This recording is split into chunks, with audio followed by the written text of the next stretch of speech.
Hello hello hello hello সবাই বাড়ি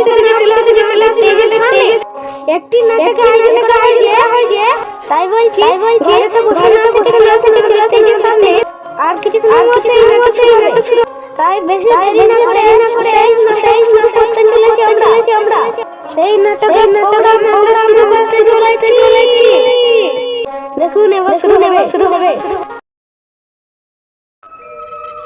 কই রে গিন্নি, আমি কাজে চললাম। বেশ ঠিক আছে, যাও।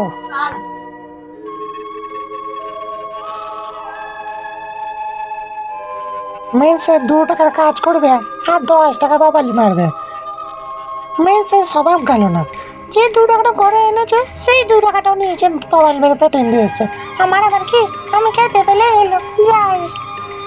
যাই বাসন কোটা মেজে লেখা বাচ্চা পাইতে হবে আবার।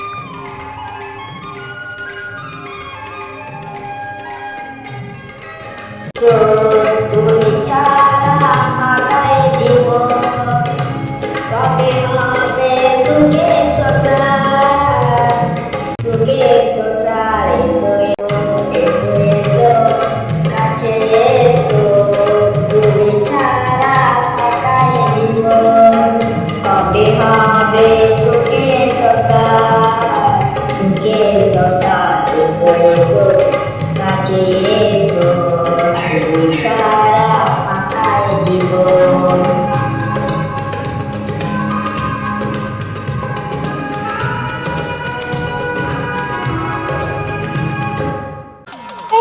অমন করে নাচো, খুশি গেছে তোমার? আরে শাশুড়ির বিটি, তাহলে শোন কি হয়েছে। আরে শাশুড়ির বিটি, আমি সকালবেলায় কাজে গেলাম না, সকালবেলায় আমি লাভ করে কাজ করছি, আমার খুব বাথরুম পেয়েছে। আমি গেলাম যে রেলের ধারে পায়খানা করছি, দেখছি একটা ট্রেন দাঁড়িয়ে গেছে, ট্রেনের চাকার নিচে একটা পাথরটা যে ভেঙে গিয়েছে। আমি দেখছি ট্রেনটা গড়ে গড়ে চলে গেছে, অনেকজন ওখানে কাপড় মিলছে। আমি নিজের কথা না ভেবে দিলাম পাটো ভরে, গোটা লাভ পরে লোক আমাকে এসে ছেঁকে ধরলো। প্রধানমন্ত্রী এসে আমাকে ছেঁকে ধরে বলছে তুমি অসাধারণ কাজ করেছো। প্রধানমন্ত্রী এসে বলছে আমাকে তুমি অনেকজনের প্রাণ বাঁচিয়েছো, সেই জন্য তোমাকে আমি কিছু পুরস্কার দিতে চাই। আমি পুরস্কারটা নিয়ে যে বাসে চেপেছি, দেখছি বাস ড্রাইভার বাস চালাচ্ছে কিন্তু ব্রেকটা লাগান পায় না। অনেক লোক বাসে বসে আছে, আর সেই টাইমে একটা ছাগল সামনে চলে এসেছে। আমি দৌড়ে গিয়ে ঝরাম করে যেয়ে আমি ব্রেকটা ধরি, গোটা বাসের লোক আমাকে ছেঁকে ধরলো আর বলছে বাহ তুমি সলিড কাজ করেছো। গোটা বাসের লোক আমাকে এসে বলছে তুমি একটা অসহায় মানুষের ছাগলের প্রাণ বাঁচিয়েছো। আবার বাসের লোক আমাকে পুরস্কৃত করে দিল, আর আমি পুরস্কারটা নিয়ে তা নাই হলো। জানিস তো আমাদের বড় গঙ্গা আছে, ওই বড় গঙ্গাটা আমাকে পার করে আসতে হবে। দেখছি হাজার হাজার লোক ওইখানে দাঁড়িয়ে আছে, কিন্তু একটাও জাহাজ নাই। আমার বড় বড় চটিটা দেখেছিস তো, চটিটা হ্যাঁ, ওই চটিটা জলে পা দিয়ে দেখছি ভাসছে, ডুবছে না। কান্দে একটো, মাথায় একটো, কোমরে একটো, পায়ে একটো, সব জায়গায় চাপিয়ে নিয়ে আমি চললাম গঙ্গা পেরোইতে।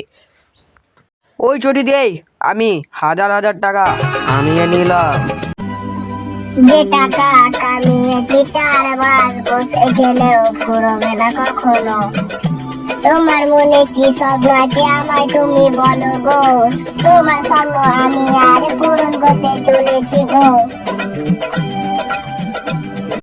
ঘর আসার সময় দেখছি ঝোপে একটা বাক্স পড়ে, ওইদিকে তাকিয়ে দেখছি ওটা কি পড়ে আছে। ভয় না করে আমি বাক্সটার দিকে এগিয়ে গেলাম, যে দেখলাম টাকার বাক্স ওইটা। কোনো রকম ভয় না করে আমি বাক্সটার দিকে এগিয়ে যেয়ে বাক্সটা খুলে দেখছি ওই 1 বাক্স টাকা। ওই বাক্সের টাকাটা না নিয়ে আমি একটা গরিব মানুষকে দান করে দিলাম, কারণ আমার কাছে অনেক টাকা ছিল। বাহ, তুমি খুব সুন্দর কাজ করেছো। ভিডিওটি যদি ভালো লাগে অবশ্যই একটি সাবস্ক্রাইব করবেন আর পাশে থাকবেন আর একটি কমেন্ট করবেন।